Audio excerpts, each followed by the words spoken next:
How to uninstall apps on Android that won't uninstall.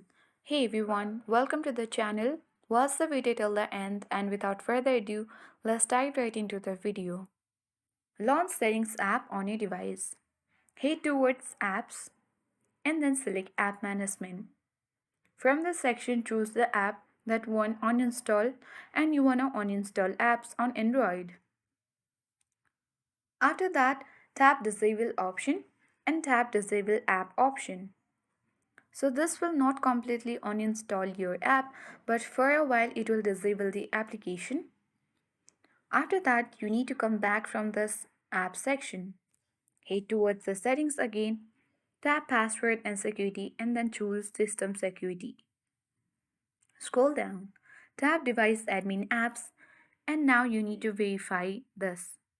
On this section, you'll find the application that has been installed but that won't uninstall. Simply you need to toggle the button off and after that you will successfully uninstall apps on Android that won't uninstall. I hope this guide was helpful. If it was, then do like, share, comment and don't forget to subscribe. Thank you for watching and see you in the next video.